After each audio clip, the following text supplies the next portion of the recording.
একটু বামে চাপে বামে চাপে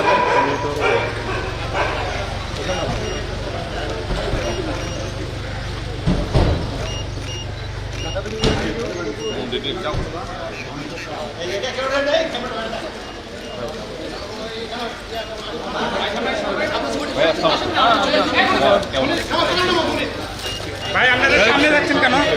আপনাদের এখানে সামনে যাওয়ার কথা বলবেন, কেউ সামনে যাবেন না।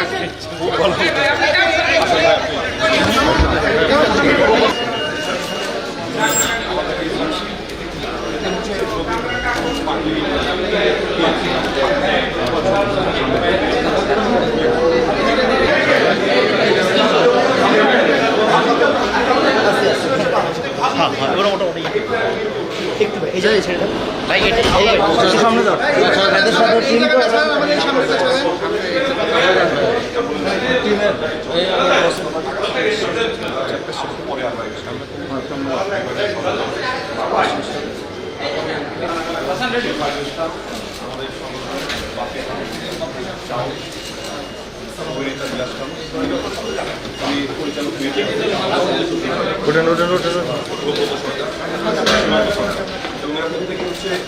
সাপ করা মানে আমার সাথে প্রত্যেকে দীর্ঘ বছর ধরে আমার সাথে কাজ করে এবং সাপে সবাই খুবই অভিজ্ঞ।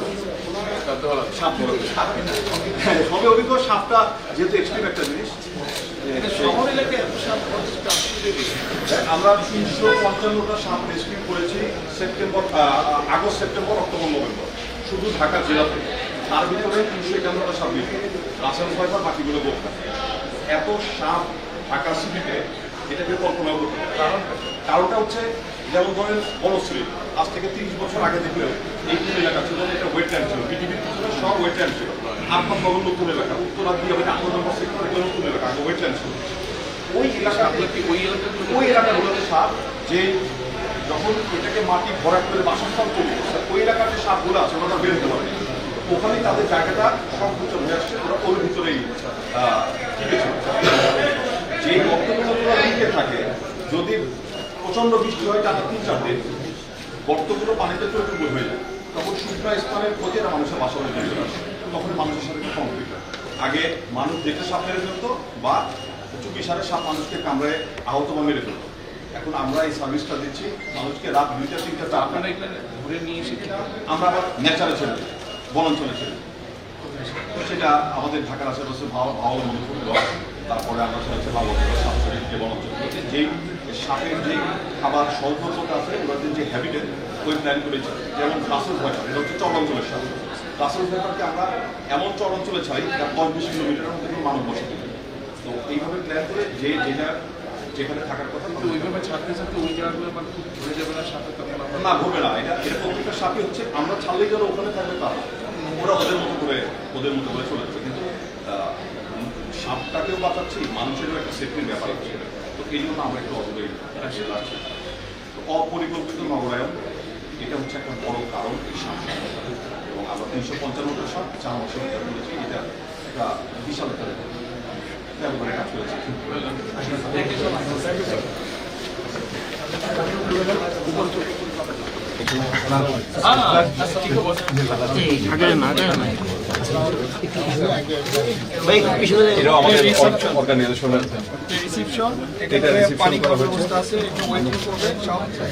আর কিন্তু আপনাদের এই পেট বা পশু পাখির জন্য ওটি বা এই জিনিস আপনারা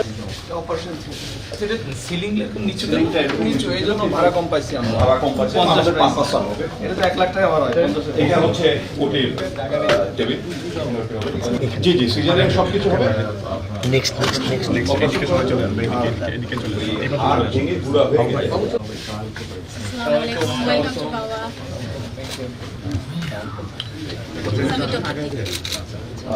ডাক্তার কাফি স্যার আমাদের কাছে এনেছে, আমরা হচ্ছে ওকে আলট্রা করে দেখবো। এন্ড ও কিছুদিন ধরে একটু লিথার্জিক, একটু অ্যাক্টিভিটি কম। সো কেন এরকম করছে, ওর ইন্টারনাল কোনো সমস্যা আছে কিনা সেটাও আমরা ওর বডি ওয়েট মেপে দেন হচ্ছে কিছু টেস্ট করে স্যারের আমরা স্যার আপনি একটু ভয় পাবে কিন্তু বের করার দরকার নেই, আমার মনে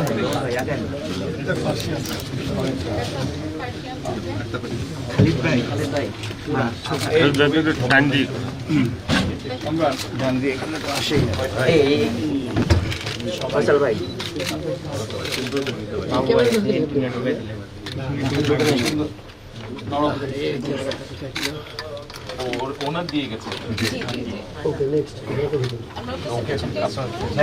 এই সাইডটা খালি করেন, এই সাইডটা খালি করেন প্লিজ।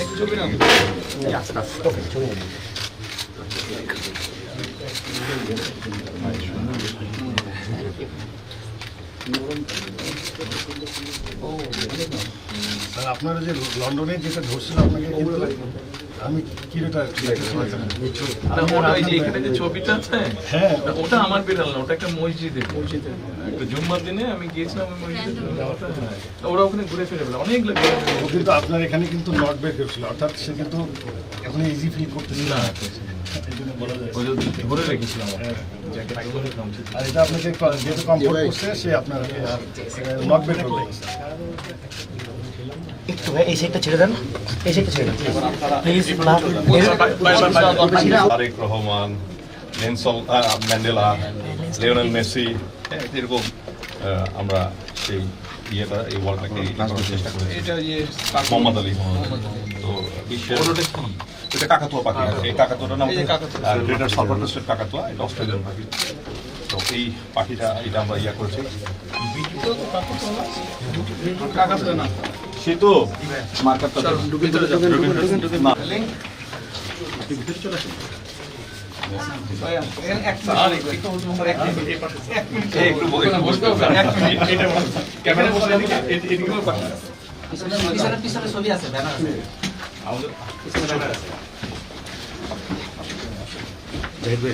সেতু মার্কার দে দে দে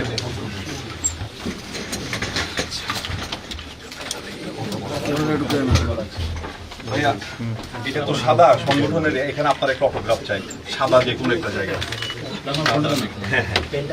এটা আমরা একটা ভাই সোজা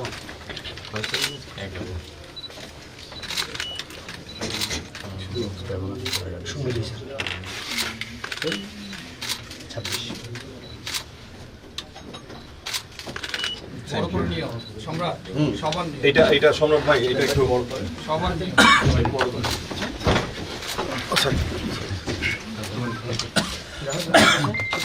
সংবাদ সবার নিয়ে হয়। হ্যাঁ হ্যাঁ নিশ্চয়ই। যাক। মহিলা আসেন। জামিল ভাই, জামিল ভাই, জামিল ভাই আয় আয় আয় সেতু মহিলা আসেন। ছোট ছোট ইয়ে ভাই 1700 স্কয়ার লাবণ। লাবণ কোনো একটা দিলো জানান ফিউচারে ভালো হবে। জি জি জাস্ট একটা শুরু। ওই ওই বাগের চুলটা নিচে নিয়ে যাও, এই যে বদলা করো, দ্রুত দ্রুত দ্রুত। ভাই একটু খালি করে আপনি আমার হর্স দেখতে হর্স দেখতে যাওয়ার কথা ছিল। ভেস্ট আনো তো, ভেস্ট আনো, ভেস্ট আনো, দ্রুত দ্রুত। এটা আমাদের ল অনেক অ্যামেন্ড করতে হবে, অনেক ল অ্যামেন্ড করতে হবে। থ্যাংক ইউ স্যার ভাইয়া, ভালো লাগলো দেখে। আপনার জন্য একটা ছোট ইমরান ভাইয়া, ভাইয়া আমরা তো আপনার পক্ষ থেকে বাংলাদেশের অনেক প্রাণী রেস্কিউ করে আবার প্রকৃতিতে ফেরত পাঠাই। তো আমাদের একটা ভেস্ট আছে, তো আমাদের সংগঠন পুরো বাংলাদেশের জনগণের পক্ষ থেকে দেশ রেস্কিউ করার দায়িত্বটা আপনাকে আমরা অর্পণ করলাম। এই দেশটাকে আপনার রেস্কিউ করতে হবে ভাইয়া।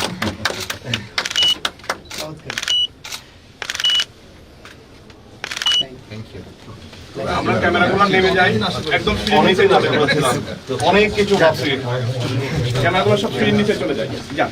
আগে আগে চলে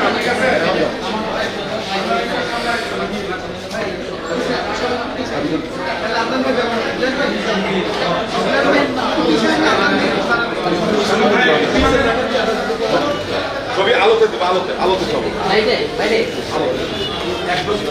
আমি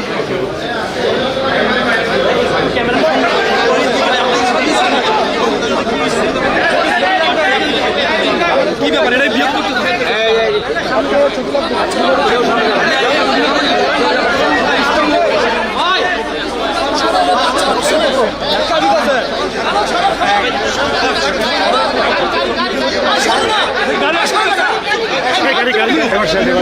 সবাই ধাক্কা ধাক্কি